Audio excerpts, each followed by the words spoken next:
Uh, Hello, Robbie Cassidy. Welcome to I need fucking more coffee. Um, Jesus, hey, Cav. go for it. Go for it. We're in business. Hey, Robbie. Great to have you on. Um, please tell us a bit about yourself. Ross, thanks very much for having me on. I guess the easiest place to start is I'm a physiotherapist by trade, and I run a company online that's called Mobility Tutor. And we focus on long-term injuries, chronic injuries, and recurring injuries. I guess are kind of the focus or our specialty at the moment. And at the moment, we're transitioning into more of a digital products company. We also do coaching, but really, it's becoming a digital products company at the moment. So yeah, that's the way I'm looking at it right now. Nice one. Is that And good then enough? tell us a bit more about your background, how you actually transitioned into getting online in the first place, as opposed to uh, you know, the traditional, get a clinic, very location based business. Like, what was the catalyst for you deciding, do you know what, scratch that, I'm going to rewrite the rules and yeah, create my own blueprint. Yeah, I've been doing it for a long time now. I think this is possibly year number six, maybe seven. And I've been basically looking at when I finished my undergrad. I did my undergrad in athletic rehabilitation therapy, and then I did my master's in physio after that. But when I finished my undergrad, I set this up. I was talking to a guy. I had read that book, The 4 Hour Work Week. Obviously, that was something that was big at the time, and it really kind of changed my focus of what I wanted to do. I worked for my parents for years in a pub and restaurant, and in construction, both sides. And then I had been to the States, and I'd worked over there, similar in a restaurant, in a call center, doing lots of different jobs. To be honest, for me, I just really disliked working 9 to 5. I kind of wanted to control my own hours a bit more. And I also disliked, this is probably sound ignorant, but I also disliked having someone over me that was telling me what to do. Really didn't sit well with me at times. And being from a business background, families in a business, or being from a family business background, I think that it gave me a bit of a start in the way that I could look at it from a different lens and say, okay, well, how can I take this online? And how can I be remote in what I'm doing and try to move around the world and get my traveling in at the same time as working? So that's really what it was. Nice one, nice one. And then obviously right now, anyone that finds you, they know you as Robbie Cassidy, but more so the mobility tutor. The saying goes, obviously the riches are in the niches, and you have a very specific approach that I have to admit, obviously we've known each other for, weird to say, years at this point, but uh but you have a very specific approach that I would on the outside looking in view as quite unconventional, which I respect a lot. What was the catalyst for you taking your more holistic approach to physiotherapy as opposed to what most people think of when they think of physio? Yeah, so I guess really I started off in my undergrad. There was a heavy focus on it in person, being there, going through the movements, like really a heavy focus on the one-to-one side of things, where you actually had to do the work for them in a lot of cases. And as I progressed, then I was starting to focus on mobility because that was an up and coming kind of idea, and I was always very interested in it. I was always stretching. I always kind of liked the movement side of things, and I like to integrate that with sports as well. So that was really the start. That's where the mobility tutor came out of, was integrating mobility into sports and sports performance.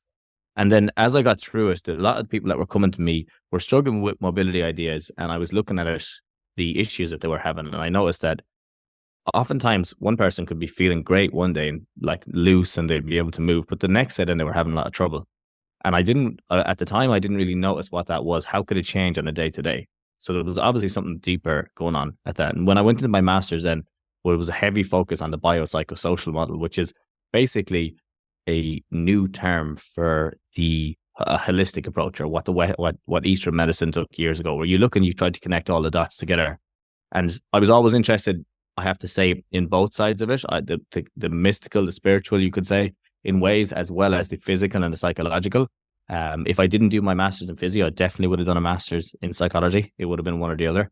So it was a nice kind of integration of both of them. And once I had started to look into the biopsychosocial, once I got into the clinics, I noticed that the majority of people were dealing with pain that were coming into the clinic that had very little to do. Like, I obviously came from the athletic rehabilitation therapy was a sports injuries, where someone goes out, they sprain an ankle and they come in. When I went to the clinic, it was a lot more like chronic injuries, stuff that were just that was flaring up out of nowhere, random, you could say in ways. So I knew then that if someone was going to have a random shoulder pain, if we all sit for 8 hours a day, okay, why does one person have neck pain between March and April every year and another person have back pain between September? But even if you looked at everyone in the office, there's only one person struggling with that too at different times of the year, and it comes on randomly. So obviously it wasn't the sitting that was the problem. It wasn't the mechanical that was the problem. There was obviously something else that was contributing to it. And I really went down that path of looking into it and kind of looked into more of, okay, well, if there's this biopsychosocial, there has to be something underlying that. And it was the nervous system, the neurological system. And that really came apparent to me when we started working with like stroke patients, people with Parkinson's, stuff like that, where they didn't really have an option, that they didn't have as much control over their nervous system as what other people did. And you could see it become more apparent in that situation. So that's why I started to really lean into the holistic approach, which seems like an unconventional approach. But if you listen to this podcast in 10 or 15 years, I guarantee you that's going to be the conventional approach. I know it. That's the thing. It's just that times change slow. Yeah. And I'd be extremely confident putting my name to saying that this will be the conventional in 10 to 15 years time. And then it's going to go back around and it's going to change again.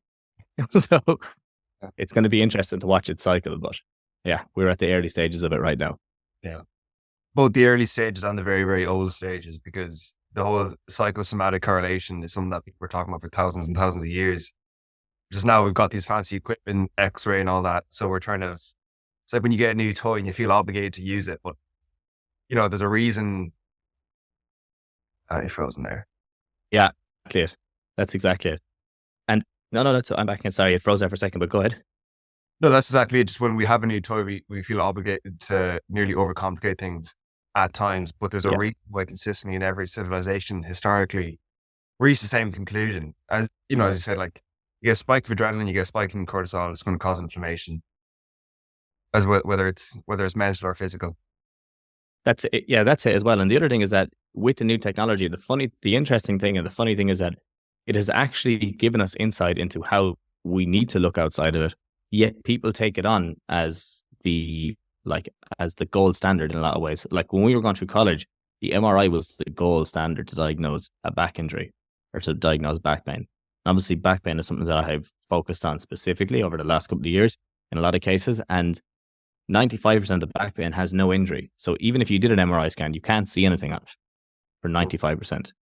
And that's not just me throwing, that's the actual research shows that 95% of non-specific low back pain has no injury or no physical cause.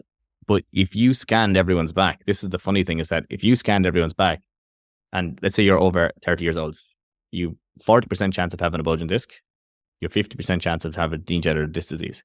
So if you go in with pain and then you get an MRI, you're 1 in 2 to have degenerative disc disease anyway. So it doesn't make a difference whether you have pain or not pain. So if me and you went in, one of us has it, right? We both do sports, so probably both of us have it, realistically.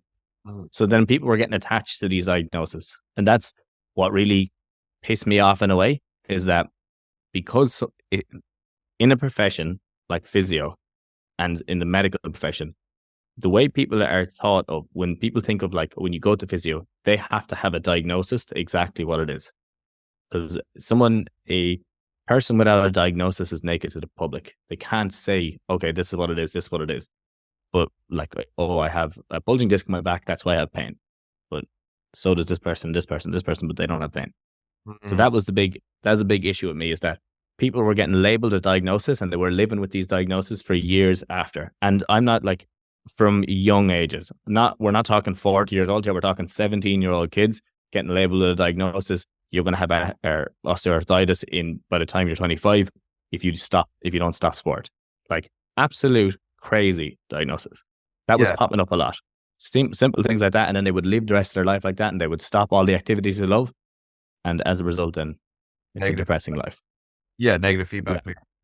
Self-fulfilling prophecy. You're touching as massive. Well. Yeah, massively. And it's crazy to see like a young lad in his prime of his life who, let's a really simple example actually. This is a guy who I worked with for a while. He was 17 years old. He basically did his ankle really bad. So he sprained his ankle really bad. And When he went to the doctors, they were like, "Oh, this is going to take forever." He was on the border. He did like county, but he was on the border as well. And they were like, "You need to be careful. You don't want to go back and injure it too much more. Like, let's be careful with it." And the poor fella, at the time, his mother died. It was a very sad case. So he had stopped sport anyway, and he kind of had this. He didn't really have any outlet anymore. And the doctors were telling him his pain started increasing massively because of obviously what had gone on. He wrote to me after his mother got the diagnosis. So it was cancer that she got, and she passed away fairly soon after, 3 to 4 months after. And when he wrote to me, he was in despair. He didn't really know what to do. He didn't really have any other option of where to go, because he just wanted someone to give him some bit of a positive outlook in ways. So I remember at the time saying to him, "Look, man, I'll tell you what to do. We can work away as normal, and we'll just I'll consult you," as opposed to, because he wasn't really available to jump on board. So I was like, "I can consult you or whatever." And nobody said to him that the reason that when you go back out running, your ankle pain is a 9 out of 10, as opposed to a 3 or 4 out of 10. And the next couple of days after, it stays at a 9 out of 10. So you can't walk, is because of the fact that you have the biggest stressor known to man, like one of the biggest stressors that you could possibly have in your life. Your mother is terminally ill. Nobody said that to him. They just told him, "You need to stop sport," which was his only outlet. So in those cases, that's why I get really pissed off when people do that, because you don't understand all the other factors that are contributing to it. And that's a really simple, not simple. That's obviously a very morbid example, but yeah, it goes to show that in that case, if that's something that happened, it can happen in so many other cases. It happens in nearly every case. There's something in the background that's driving the pain more so than the actual injury itself with the people that I deal with. In a nutshell, really, where is the issue with a lot of these diagnoses is the compartmentalized outlook that each of these individual sort of medical professionals are looking at through. So, oh, like I'm a cardiologist. It must be, an issue with that system in the body. Oh, I'm a physio. Oh, well, then it must be strictly physical. Whereas the intersection of multiple things, because everything's sort of interconnected. That's it, exactly. And this poor lad as well, he went to one of the top orthopedic consultants in the country. So when you go to an orthopedic consultant, they're like well, they're incentivized in ways, but fairness, he helped him out and he did the surgery and stuff. But once you get out of the surgery and you have the ankle is fixed, someone needs to explain to you that you're going to have more pain as you get back into it, because that's the natural cause of the body. The body has protected that ankle, and the body has become extremely overprotective of everything, not just the ankle. Like this guy was still getting shoulder and neck bend, stuff like that. It wasn't just the ankle, there was a lot more. But if you don't explain that to someone, that it's okay to actually push into this a small bit, it's okay to work into it. We don't need to avoid pain. Like just giving people painkillers and saying, take that. That's why we have an epidemic.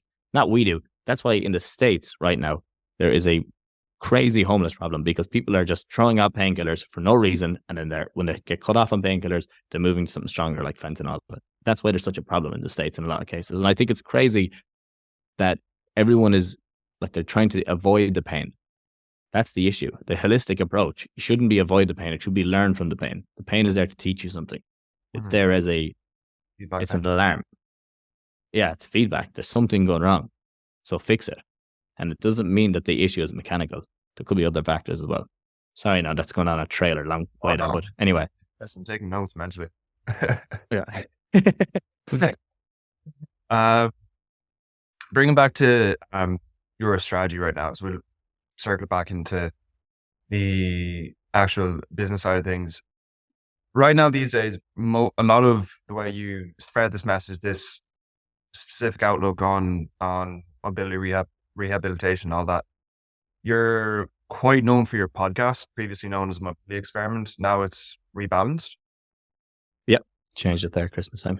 So what's the look like for that these days, or how do you choose that as a channel for you to grow the brand, grow the business, and build your 1,000 true fans, so to speak? Yeah, it's a good question. I guess the podcast is really the most in a lot of ways, it's the most vulnerable you can be, and in other ways, it's the deepest way you can get into a subject, and people don't have to be watching you. They can listen to it when they're in the car. You can talk about things. You can really go into detail, like the stuff that I just explained there, that I just went through in the last 3 to 4 minutes, or probably longer. You're not going to get that if you're scrolling on Instagram, because you're not going to look for it. You know what I mean? You're not going to look for, like, when are you going to ever look for the effect of pain, or how pain affects the body when there's other factors going on around you? Like, that's not even a search result on YouTube, I bet you. Yeah. But in a podcast, if you title it as how to manage shoulder pain, okay, you can get into that deep then. You can talk about that and people can really listen in. And as a strategy then for me, is people get a better understanding of what the actual factors are. And then they find out that, okay, I don't want to use the word they've been misled, but they've been wrongfully diagnosed in a lot of cases. Yeah. And for me, then it's a good way of, it's like an entrance. So I use Instagram as my, let's say, main social strategy, Instagram, Facebook, and TikTok. And then the podcast is posted on Spotify, iTunes, and YouTube. But I've no video for a lot of them. I do have some of them. And basically the goal is if you want me to go into the funnel side of things, top of funnel would be that I use Instagram, TikTok, the social medias, and then they start to look into it a small bit deeper. And as a result, then they lay down the path of doing the podcast. And the podcasts are structured in a way, I generally have problem versus solution. That's kind of how I do. Because most of my podcasts are me by myself talking about a certain injury or a certain issue, or how the mental affects the physical and all that. Sometimes I have guests as well. The guests are a great way of building the podcast because they get more eyes on it, new ways of doing it. But in terms of long form content, to get undivided attention for a long time, there's nothing like a podcast to do that, I feel. Okay.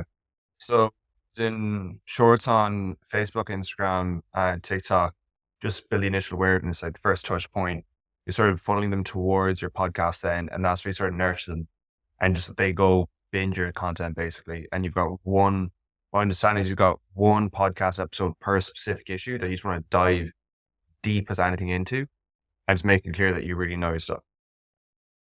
Yeah, that's the goal. But if you listen to, like, I have a lot of people that listen weekly to the podcast, which I'm very happy to have, and I'm lucky to have it. But a lot of people listen weekly, so they will. The goal is that I try to keep the principles the same. The principles are the same for any issue or any injury. I just use different ideas and different ways of explaining that.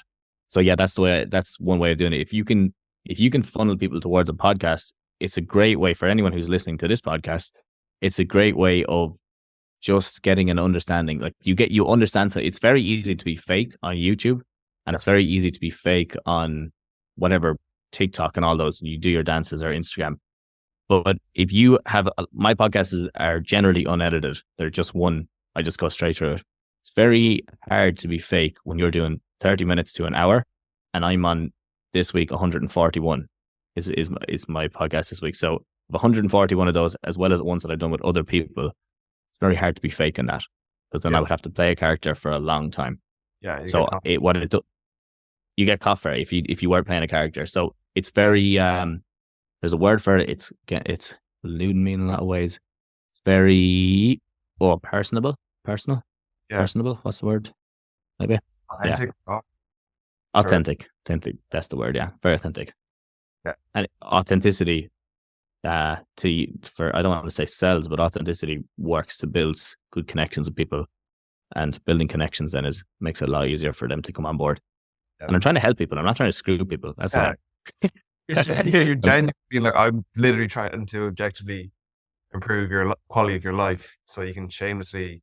We've talked about this before, besides yourself.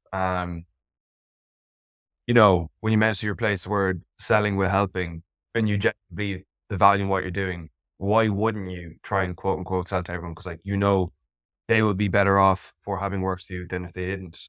I think you made a good point before when we did a separate podcast, how people would come to you and you'd know, like, literally, and they'd say, okay, maybe not today, and they'd come back a few months later and they'd have more pain, and you're like, well, if you'd only signed up for me initially, we wouldn't be having. Yeah, no, I didn't tell you. I'm going to say I told you. What have you done?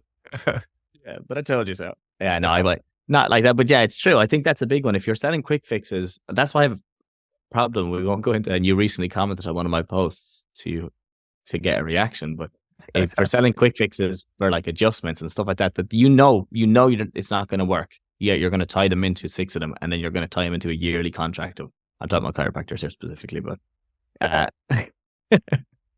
it's not going to have a long term effect if you just do adjustments. There's some excellent chiropractors though that actually focus on exercise and focus on improving the person's outlook and focus on all the other aspects, as opposed to someone who just says, "Okay, come in here, crack your back for the next 2 weeks, and then you come in 4 weeks time, and then you come in 6 weeks time."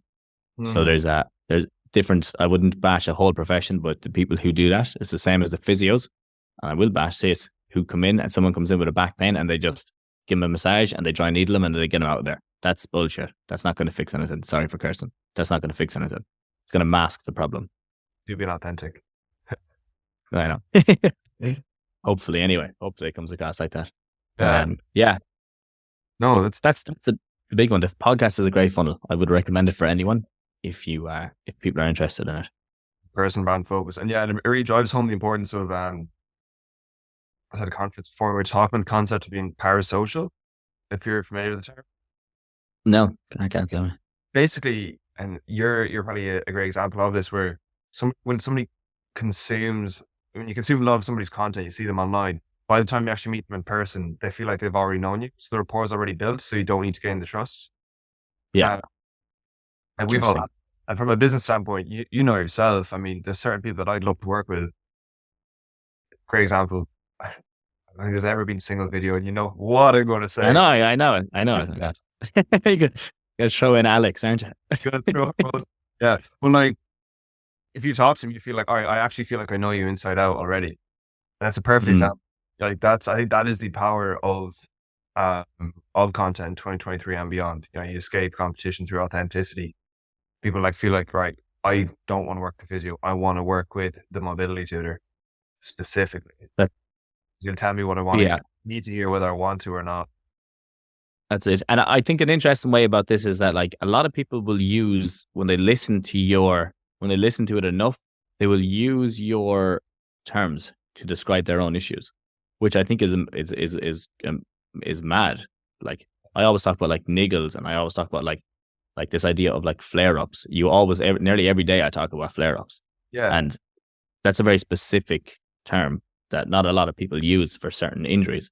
So right. I don't talk about back injuries or back issues. Well, I say issues the odd time, or back problems. You never really hear me say that too much. I also talk about a flare-up, because a flare-up is, it can happen and then it goes down, and then it can happen and it goes down. And when you understand it like that, it's different. And so people will tell me now, my back is flaring up madly. It's flaring up a lot recently. Yeah. Which means that I know then, okay, right. So if you're using that language, I know that you have an idea that this isn't going to be something that's here for the rest of your life. You've listened to it enough. That actually, that's dive deeper into that. That's actually really powerful, where you're unconsciously sort of imprinted your belief systems into them. So it's again, it's just by the time they actually work with you, they're already going to be more cooperative, because they already have sort of at least partially ingrained your paradigm of how these things work into their heads. So you're not selling them on anything. That's true.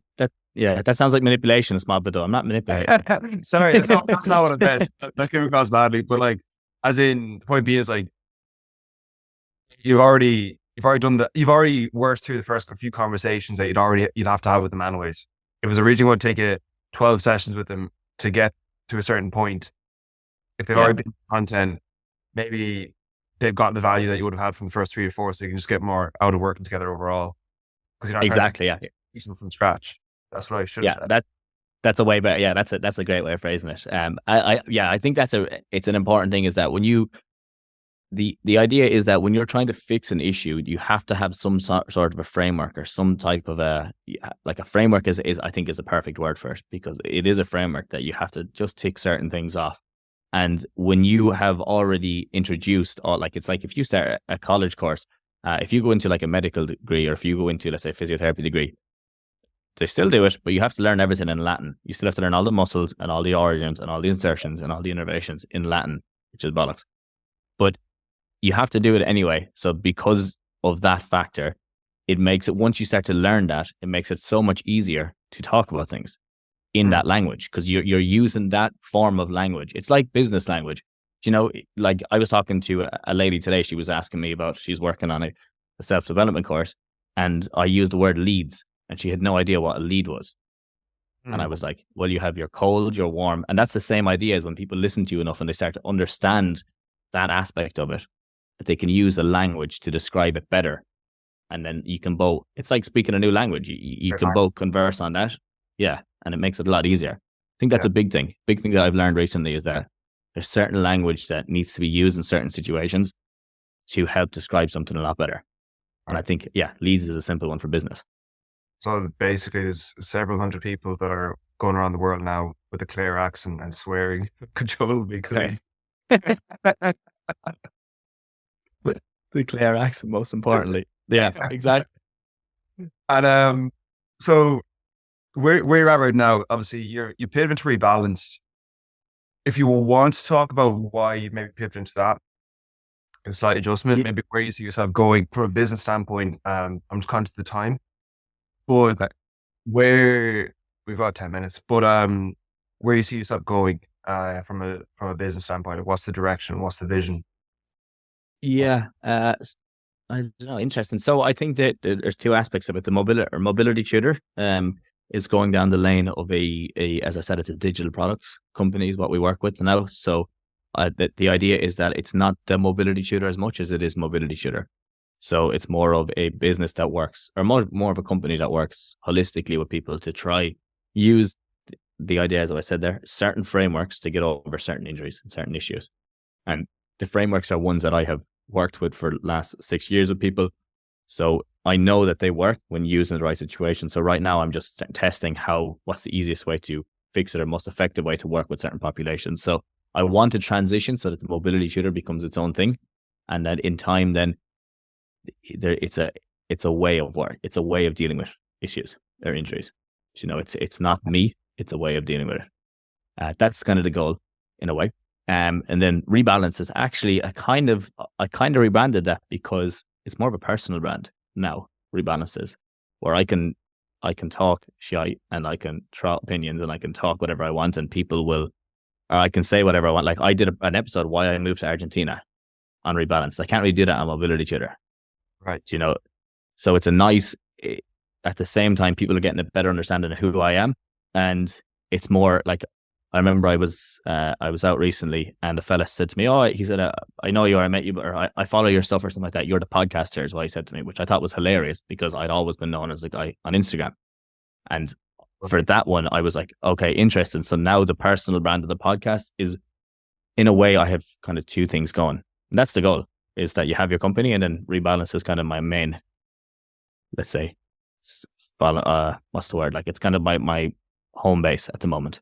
And then Mobility Tutor is more of building a large business, hopefully. Help God. So Mobility Tutor makes like a certain school of principles that you want to scale digitally, that ideally scales internationally, and people take this sort of holistic approach that you're doing, whereas Rebalanced is Robbie Cassidy. Yeah, exactly. Yeah, Rebalance is Robbie Cassidy. That's probably the easiest way to do it. But they do play into each other. Yeah. Like if you find a mobility tutor and you want to know, okay, well, who is Robbie Cassidy, then you just go over here and you can see that. Like, why is he talking about this way? Yeah. Okay. It's interesting. And then in terms of growth plans for Mobility Tutor, not the Mobility Tutor, Mobility Tutor. So I understand you're working on a book or an ebook right now. Yeah. So the ebook has actually been released. It's Understanding the Root Cause of Chronic Pain. It's more of an email guide or e-guide as opposed to an ebook. And it basically talks through, if anyone's interested in it, it basically talks through all the stuff that I was talking about on this podcast about how it's more neurologically based, all this chronic pain, and it's not mechanically based, and that's why it doesn't show up on MRI. So that's kind of like a top of funnel, if you want to look at it in business ways, as an easier introduction. And the goal with that book is that people will send it to each other, that it's not just me having to lead it out there. It's that if you get it and you're dealing with an issue, that you send it to the other person and say, look, here's a simple way to fix that. And then you read the book, you get an understanding. Luckily enough, at the bottom of the book, it also actually has a link to the program. So, so it does. What are the odds of that? I know, yeah. And it also has a link to the podcast. So like there obviously is inbound from it. But the goal is I want the how does Hermosi describe it as the hyper executors, the ones who really can take something and start to apply it straight away. I want those to just be able to take the book, and you can fix your issue. That's the goal. Like you fix your issue, just work away. But for the ones who need help and need accountability, because really that's what coaching, the entire coaching business, and based off accountability in the world, let's say. Everyone knows that to lose weight, you just need someone to keep you accountable to losing weight. That's kind of the basic of it. But yeah, so that's the basis of it is the ones who need it then a bit more, they can buy the program, and the ones who need more with that, then I have different levels. Nice. Yeah, so it's like a hierarchy of accountability, so to speak. Yeah, in ways, and that's how you can scale it. And where can people find the book? Because I've several family members I'm probably going to end up sending this to. The book is you can get it on my Instagram. Just go on The Mobility Tutor is on my Instagram. If you go into any of my podcasts, it's going to be from now on. It's going to be at the bottom of all of my podcasts. So which is grand. It's evergreen. I can't change the ones that are already up. So from 141 on, you'll be able to get it. And they're the two places. The program, the back specific program that I have is spineinitiative.com. www.spineinitiative.com. I still need to get that redirect right. But yeah, so www.spineinitiative.com. And so if anyone wants to check that out, that's more of a holistic style. It talks about language, talks about psychological aspects, and there's a lot more to it. Brilliant. Is there anything else you'd like to finish up? I guess where people can find you. We've got at the Mobility Tutor, the Spine Initiative. Yeah. At the Mobility Tutor, spineinitiative.com, and Rebalance Podcast. Info, if anyone has any questions, just email me at info@mobilitytutor.com. I generally answer most people's questions if you have an issue or injury. So just send it on to me. And if you have a question, just send it on. Cheers, Robbie. It's been brilliant. Thanks for having me on. Thanks for coming on. Thanks for having me, man. All right, cheers.